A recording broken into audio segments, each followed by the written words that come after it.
Hello ಕನ್ನಡಿಗ ಶರಣಾರ್ಥಿ ಪ್ರೀತಿಯ ಸ್ನೇಹಿತರೆ, ಇವತ್ತಿನ ನಮ್ಮ ಒಂದು ಜಾಬ್ ಸರ್ಚ್ ಏನು ವಿಶೇಷ ಮಾಹಿತಿಯಪ್ಪ ಅಂದರೆ ಕರ್ನಾಟಕ ಹೈಕೋರ್ಟ್ ರಿಕ್ವೈರ್ಮೆಂಟ್ 2026. ಹೌದು ಸ್ನೇಹಿತರೆ, ಕರ್ನಾಟಕ ಉಚ್ಚ ನ್ಯಾಯಾಲಯದಲ್ಲಿ ಅಗತ್ಯವಿರುವ ಅಸಿಸ್ಟೆಂಟ್ ಕೋರ್ಟ್ ಸೆಕ್ರೆಟರಿ ಮತ್ತು ಶೀಘ್ರ ಲಿಪಿಗಾರರು ಹುದ್ದೆಗಳ ಭರ್ತಿಗೆ ಅರ್ಹ ಹಾಗೂ ಆಸಕ್ತ ಪುರುಷ ಮತ್ತು ಮಹಿಳಾ ಅಭ್ಯರ್ಥಿಗಳಿಂದ ಅರ್ಜಿಗಳನ್ನು ಆಹ್ವಾನಿಸಲಾಗಿದೆ.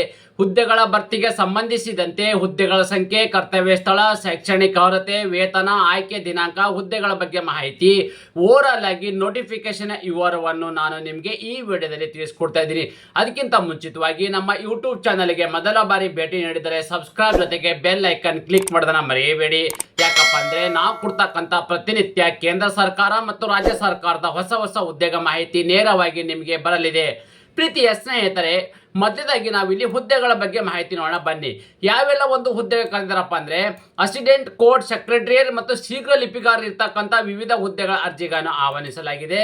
ಕರ್ತವ್ಯ ಸ್ಥಳ ಎಲ್ಲಿಯಪ್ಪ ಅಂತಂದರೆ ಆಯ್ಕೆಯಾದ ಅಭ್ಯರ್ಥಿಗಳು ಎಲ್ಲಿ ಒಂದು ಕೆಲಸವನ್ನು ನಿರ್ವಹಿಸಬೇಕಪ್ಪ ಅಂದರೆ ನೋಡಿ, ಹುದ್ದೆಗೆ ನೇಮಕಗೊಂಡ ಅಭ್ಯರ್ಥಿಗಳು ಕರ್ನಾಟಕ ಉಚ್ಚ ನ್ಯಾಯಾಲಯ ಬೆಂಗಳೂರಿನಲ್ಲಿ ಪ್ರಧಾನ ಕಚೇರಿ ಪೀಠದಲ್ಲಿ ಅಥವಾ ಧಾರವಾಡ ಅಥವಾ ಕಲಬುರಗಿ ಪೀಠಗಳಲ್ಲಿ ನಿಯೋಜಿಸಲಾಗುವುದು. ನೋಡಿ, ಏನು ಆಯ್ಕೆಯಾಗಿರ್ತಕ್ಕಂಥ ಅಭ್ಯರ್ಥಿಗಳು ಎಲ್ಲಿ ಒಂದು ಕೆಲಸವನ್ನು ನಿರ್ವಹಿಸಬೇಕಪ್ಪ ಅಂದರೆ ಬೆಂಗಳೂರಲ್ಲಿ ಇರ್ತಕ್ಕಂಥ ಒಂದು ಪ್ರಧಾನ ಪೀಠದಲ್ಲಿ ಕೆಲಸವನ್ನು ಮಾಡಬೇಕಾಗತ್ತೆ. ಇಲ್ಲಪ್ಪ ಅಂದರೆ ಧಾರವಾಡ ಅಥವಾ ಕಲಬುರಗಿಯಲ್ಲಿ ಇರ್ತಕ್ಕಂಥ ಒಂದು ಉಚ್ಚ ನ್ಯಾಯಾಲಯದ ಪೀಠಗಳಲ್ಲಿ ತಮ್ಮ ಕೆಲಸವನ್ನು ನಿರ್ವಹಿಸಬೇಕಾಗತ್ತೆ. ಅದೇ ರೀತಿ ಖಾಲಿ ಇರ್ತಕ್ಕಂಥ ಹುದ್ದೆಗಳ ಸಂಖ್ಯೆ ಎಷ್ಟದಪ್ಪ ಅಂತ ನಾವು ಮಾಹಿತಿ ನೋಡಿದ್ರೆ ಒಟ್ಟು ಇಲ್ಲಿ 70 ಹುದ್ದೆಗಳ ಅರ್ಜಿಗಳನ್ನು ಕರೆದಿರ್ತಕ್ಕಂಥ ಹುದ್ದೆಗಳೆಷ್ಟು 70 ಹುದ್ದೆಗಳ ಅರ್ಜಿಗಳನ್ನು ಆಹ್ವಾನಿಸಲಾಗಿದೆ. ಹಾಗಾದರೆ ಯಾವೆಲ್ಲ ಒಂದು ಹುದ್ದೆಗಳ ಕರೆದಿದ್ದಾರೆ, ಆ ಹುದ್ದೆಗಳ ಅನುಗುಣವಾಗಿ ಎಷ್ಟು ಸಂಖ್ಯೆಗಳು ಕರೆದಿದ್ದಾರೆ ಅಂತ ನೋಡೋದಾದ್ರೆ ನೋಡಿ, ಕಲ್ಯಾಣ ಕರ್ನಾಟಕಕ್ಕೆ ಇರ್ತಕ್ಕಂಥದ್ದು ಹೈದರಾಬಾದ್ ಕರ್ನಾಟಕ ಅಂತ ಹೇಳ್ತೀವಿ ಮುಂಚಿತವಾಗಿ. ಈಗ ಕಲ್ಯಾಣ ಕರ್ನಾಟಕಕ್ಕೆ ಕರೆದಿರ್ತಕ್ಕಂಥ 11 ಹುದ್ದೆಗಳಲ್ಲಿ ರಿಸರ್ವ್ ಇರ್ತಕ್ಕಂಥದ್ದು. ಇದು ಏನೋ ಕಲ್ಯಾಣ ಕರ್ನಾಟಕಕ್ಕೆ ಇರ್ತಕ್ಕಂಥ ಹುದ್ದೆಗಳು. ಇದು ಉಳಿದ ವೃಂದದ ಇರ್ತಕ್ಕಂಥ ಉಳಿದೆಲ್ಲ ಇರ್ತಕ್ಕಂಥ ಒಂದು ಕರ್ನಾಟಕಕ್ಕೆ ಇರ್ತಕ್ಕಂಥದ್ದು 59 ಹುದ್ದೆಗಳ ಅರ್ಜಿಗಳನ್ನು ಆಹ್ವಾನಿಸಲಾಗಿದೆ. ಮತ್ತು ಕಲ್ಯಾಣ ಕರ್ನಾಟಕ ಮತ್ತು ಕರ್ನಾಟಕ ಸೇರಿದಂತೆ ಒಟ್ಟು 70 ಹುದ್ದೆಗಳ ಅರ್ಜಿಗಳನ್ನು ಆಹ್ವಾನಿಸಲಾಗಿದೆ. ಸ್ನೇಹಿತರೆ, ಅದೇ ರೀತಿ ಈ ಒಂದು ಹುದ್ದೆಯನ್ನು ಪಡೆದುಕೊಳ್ಳಬೇಕಾದ್ರೆ ಯಾವೆಲ್ಲ ಒಂದು ಕ್ವಾಲಿಫಿಕೇಶನ್ ಹೊಂದಿರತಕ್ಕಂಥ ಅಭ್ಯರ್ಥಿಗಳು ಈ ಒಂದು ಹುದ್ದೆಗೆ ಅರ್ಜಿಗಳನ್ನು ಸಲ್ಲಿಸಬಹುದು. ನಾವು ಶೈಕ್ಷಣಿಕ ಅರ್ಹತೆಯಲ್ಲಿ ನೋಡೋದಾದ್ರೆ ನೋಡಿ, ಶೈಕ್ಷಣಿಕ ಅರ್ಹತೆ, ಈ ಶೈಕ್ಷಣಿಕ ಅರ್ಹತೆ ಏನಾಗಿರ್ಬೇಕಪ್ಪ ಅಂದ್ರೆ ಮಾನ್ಯತೆ ಹೊಂದಿರುವ ವಿಶ್ವವಿದ್ಯಾಲಯದಿಂದ ನೋಡಿ, ವಿಜ್ಞಾನದಲ್ಲಿ ಆಗಿರಬಹುದು, ಕಲೆ ಮತ್ತು ವಾಣಿಜ್ಯ, ವ್ಯವಹಾರ ನಿರ್ವಹಣೆ, ಕಂಪ್ಯೂಟರ್ ಅಪ್ಲಿಕೇಶನ್ ಮತ್ತು ವ್ಯವಹಾರ ಆಡಳಿತ ಅಥವಾ ಪದವಿ ಅಥವಾ ತತ್ಸಮಾನ ಪರೀಕ್ಷೆ ಉತ್ತೀರ್ಣರಾಗಿರಬೇಕು. ಮತ್ತು ಕರ್ನಾಟಕ ಪ್ರೌಢ ಶಿಕ್ಷಣ ಪರೀಕ್ಷಾ ಮಂಡಳಿ ನಡೆಸುವ ಆಂಗ್ಲ ಶೀಘ್ರ ಲಿಪಿ ಪ್ರೌಢ ದರ್ಜೆ ಅಥವಾ ಆಂಗ್ಲ ಶೀಘ್ರ ಲಿಪಿ ಮತ್ತು ಪ್ರೊಫೆಷನರಿ ಮತ್ತು ಬೆಳ್ಳಚ್ಚು ಪ್ರೌಢ ದರ್ಜೆ ಪರೀಕ್ಷೆಯಲ್ಲಿ ಉತ್ತೀರ್ಣರಾಗಿರಬೇಕು. ಅಥವಾ ತಾಂತ್ರಿಕ ಪರೀಕ್ಷಾ ಮಂಡಳಿ ನಡೆಸುವ ಆಂಗ್ಲ ಕಮರ್ಷಿಯಲ್ ಪ್ರಾಕ್ಟೀಸ್ ಮತ್ತು ಸೆಕ್ರೆಟರಿಯಲ್ ಪ್ರಾಕ್ಟೀಸ್ ಡಿಪ್ಲೊಮಾ ಪರೀಕ್ಷೆ ಉತ್ತೀರ್ಣರಾಗಿರಬೇಕು. ಮತ್ತು ಕಂಪ್ಯೂಟರ್ ನಿರ್ವಹಣೆ ಜ್ಞಾನ ಹೊಂದಿರಬೇಕು. ಈ ಕಂಪ್ಯೂಟರ್ ನಿರ್ವಹಣೆ ಜ್ಞಾನ ಅಂದ್ರೆ ಏನಪ್ಪಾ ಅಂದ್ರೆ ಮಿನಿಮಮ್ ನಿಮಗೆ 3 ತಿಂಗಳ ಬೇಸಿಕ್ ಕಂಪ್ಯೂಟರ್ ಕೋರ್ಸ್ ಅನ್ನು ಮಾಡಿರ್ತಕ್ಕಂಥ ಅಭ್ಯರ್ಥಿಗಳು ಈ ಒಂದು ಹುದ್ದೆಗೆ ಅರ್ಜಿಗಳನ್ನು ಸಲ್ಲಿಸಬಹುದಾಗಿದೆ.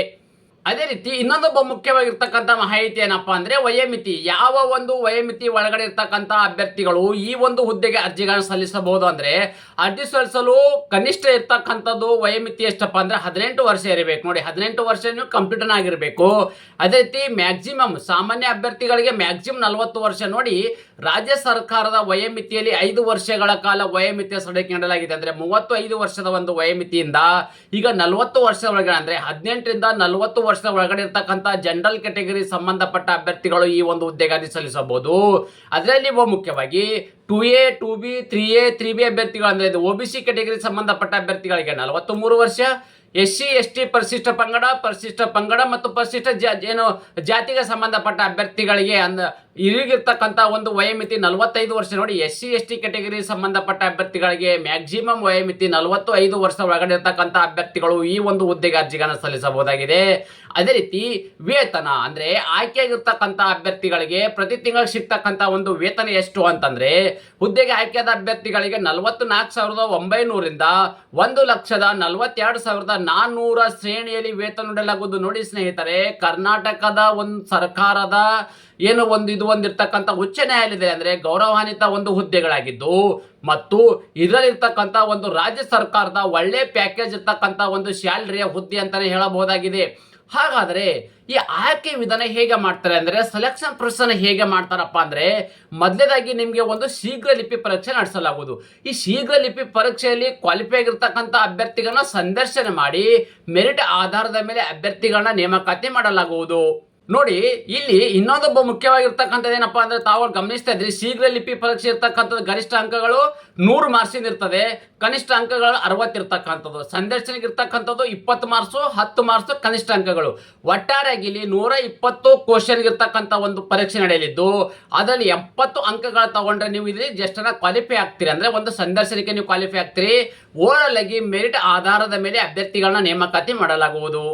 ಅದೇ ರೀತಿ ಇನ್ನೊಂದು ಅರ್ಜಿಗಳನ್ನ ಹೇಗೆ ಸಲ್ಲಿಸಬೇಕು ಅಪ್ಪ ಅಂತಂದ್ರೆ ನೋಡಿ, ಅಭ್ಯರ್ಥಿಗಳು ಈ ಹುದ್ದೆಗೆ ಆನ್ಲೈನ್ ಮೂಲಕವೇ ಅರ್ಜಿಗಳನ್ನ ಸಲ್ಲಿಸಬೇಕು. ಈ ಆನ್ಲೈನ್ ಮೂಲಕ ಅರ್ಜಿಗಳನ್ನ ಹೇಗೆ ಸಲ್ಲಿಸಬೇಕೆಂಬುದನ್ನ ಫುಲ್ ಪ್ರೊಸೆಸ್ ನಾನು ನಿಮ್ಗೆ ಇಲ್ಲಿ ಮುಂದೆ ಹೇಳುತ್ತೇನೆ, ಗಮನಿಸಿ. ನಿಗದಿತ ಅರ್ಜಿಯ ಶುಲ್ಕ ವಿವರ. ಸ್ನೇಹಿತರೆ, ಇನ್ನೊಂದು ರೀತಿಯ ಮುಖ್ಯವಾಗಿರ್ತಕ್ಕಂಥ ಒಂದು ಪ್ರಶ್ನೆ ಏನಪ್ಪ ಅಂದ್ರೆ, ನೀವು ಅರ್ಜಿ ಸಲ್ಲಿಸಬೇಕಾದ್ರೆ ಅಪ್ಲಿಕೇಶನ್ ಫೀ ಎಷ್ಟಿದೆ ಅಂತಂದ್ರೆ, ಸಾಮಾನ್ಯ ವರ್ಗದ ಅಭ್ಯರ್ಥಿಗಳಿಗೆ 500 ರೂಪಾಯಿ ಅರ್ಜಿ ಶುಲ್ಕವಿದ್ದರೆ OBC ಅಭ್ಯರ್ಥಿಗಳಿಗೆ 500 ರೂಪಾಯಿ ಅರ್ಜಿ ಶುಲ್ಕವಿದೆ.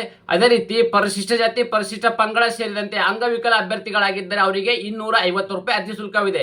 ಹಾಗಾದರೆ ಈ 200 ರೂಪಾಯಿ, 50 ರೂಪಾಯಿ ಆಗಿರ್ಬೋದು ಮತ್ತು 500 ರೂಪಾಯಿ ಈ ಅರ್ಜಿ ಶುಲ್ಕವನ್ನು ಹೇಗೆ ಪಾವತಿ ಮಾಡಬೇಕಪ್ಪ ಅಂದ್ರೆ, SBI ಪಾವತಿ ಗೇಟ್ ವೇ ಮೂಲಕ ಅರ್ಜಿ ಶುಲ್ಕವನ್ನು ಪಾವತಿ ಮಾಡಬಹುದು. ಅಂದ್ರೆ ನೀವು ಆನ್ಲೈನ್ ಅಪ್ಲಿಕೇಶನ್ ಹಾಕಬೇಕಾದ್ರೆ ಡೈರೆಕ್ಟ್ ಆಗಿ SBI ಪಾವತಿ ಗೇಟ್ ವೇ ಮುಖಾಂತರ ತಮ್ಮ ಅರ್ಜಿ ಶುಲ್ಕವನ್ನು ಆನ್ಲೈನ್ ಮುಖಾಂತರ ನೇರವಾಗಿ ಅರ್ಜಿ ಶುಲ್ಕವನ್ನು ಪಾವತಿ ಮಾಡಬಹುದಾಗಿದೆ. ಅದೇ ರೀತಿ ಅರ್ಜಿ ಸಲ್ಲಿಸಲು ನಿಗದಿಪಡಿಸಿದ ದಿನಾಂಕದ ವಿವರ ನೋಡೋದಾದ್ರೆ, ಅರ್ಜಿ ಸಲ್ಲಿಕೆ ಪ್ರಾರಂಭ ದಿನಾಂಕ ಮಾರ್ಚ್ 16, 2026 ಆಡಿ ಪ್ರಾರಂಭವಾಗಿದ್ದು, ಅರ್ಜಿ ಸಲ್ಲಿಸಲು ಕೊನೆಯ ದಿನಾಂಕ ಮತ್ತು ಅರ್ಜಿ ಶುಲ್ಕವನ್ನು ಪಾವತಿಸಲು ಕೊನೆಯ ದಿನಾಂಕ 15 ಏಪ್ರಿಲ್ 2026 ಇಷ್ಟು ಒಳಗಡೆ ತಮ್ಮ ಅರ್ಜಿ ಶುಲ್ಕ ಮತ್ತು ಅಪ್ಲಿಕೇಶನ್ ಅನ್ನ ಇಷ್ಟು ಒಳಗಡೆ ಅಂದ್ರೆ ಏಪ್ರಿಲ್ 17 ಒಳಗಡೆ ಗೊಳ್ಳಲಿದೆ. ಅದೇ ರೀತಿ ಇನ್ನೊಂದೇನಪ್ಪ ಅಂದ್ರೆ ಮುಖ್ಯವಾಗಿರ್ತಕ್ಕಂಥದ್ದು ನೋಟಿಫಿಕೇಶನ್ ವಿವರವನ್ನು ನಿಮಗೆ ಆಲ್ರೆಡಿ ಮಾಹಿತಿ ಕೊಟ್ಟಿದ್ದೇನೆ. ಅದೇ ರೀತಿ ವಾಟ್ಸಪ್ ಮತ್ತು ಟೆಲಿಗ್ರಾಮ್ಗೆ ಜಾಯ್ನ್ ಆಗಿ. ಯಾಕಪ್ಪ ಅಂತಂದ್ರೆ ನಾವು ಕೊಡ್ತಕ್ಕಂಥ ಒಂದು ಕೇಂದ್ರ ಸರ್ಕಾರ ಆಗಿರಬಹುದು, ರಾಜ್ಯ ಸರ್ಕಾರದ ಹೊಸ ಉದ್ಯೋಗ ಮಾಹಿತಿ ನೀವು ಅಲ್ಲಿ ಕೂಡ ನೇರವಾಗಿ ಪಡೆಯಬಹುದಾಗಿದೆ. ಅದೇ ರೀತಿ ಏನು ಅಫಿಷಿಯಲ್ ವೆಬ್ಸೈಟ್ ಇದೆ ನೋಡಿ, ಈ ಒಂದು ಅಫಿಷಿಯಲ್ ವೆಬ್ಸೈಟ್ ಅನ್ನ ಯೂಟ್ಯೂಬ್ ಡಿಸ್ಕ್ರಿಪ್ಷನ್ ಬಾಕ್ಸ್ ಅಲ್ಲಿ ನೀಡಿದ್ದೇನೆ. ನೀವು ಆ ಒಂದು ಅಫಿಷಿಯಲ್ ವೆಬ್ಸೈಟ್ ಮೇಲೆ ಕ್ಲಿಕ್ ಮಾಡಿದಾಗ ಏನಾಗುತ್ತೆ ನೋಡಿ, ಈ ತರದ ಒಂದು ನಿಮಗೆ ಫಾರ್ಮೆಟ್ ಓಪನ್ ಆಗುತ್ತೆ. ಓಕೆ, ಅಂದ್ರೆ ಇದು ಕರ್ನಾಟಕ ಹೈಕೋರ್ಟ್ ಇರ್ತಕ್ಕಂಥ ಒಂದು ಅಪ್ಲಿಕೇಶನ್ ಫಾರ್ಮೆಟ್ ಓಪನ್ ಆಗುತ್ತೆ.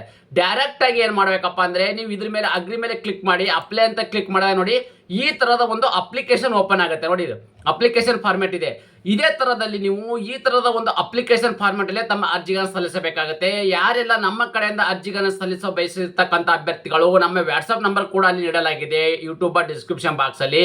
ನೀವು ಅದಕ್ಕೆ ನಮಗೆ ಕಾಂಟ್ಯಾಕ್ಟ್ ಮಾಡಿ ನಿಮ್ಮಲ್ಲಿರ್ತಕ್ಕಂಥ ಎಲ್ಲ ದಾಖಲೆಗಳನ್ನು ನಮಗೆ ಕಳಿಸ್ಕೊಟ್ರೆ ನಾವು ಅಪ್ಲಿಕೇಶನ್ ಹಾಕಿ ಮತ್ತೆ ನಿಮಗೆ ವಾಟ್ಸ್ಆಪ್ ಮುಖಾಂತರ ರಿಟರ್ನ್ ನಿಮಗೆ ಕಳಿಸಿಕೊಡಲಾಗುವುದು. ಇದೇ ತರದ ಉದ್ಯೋಗ ಮಾಹಿತಿ ನೀವು ಇಷ್ಟಪಡ್ತೀರಿ ಎಂದು ಭಾವಿಸುತ್ತೇನೆ.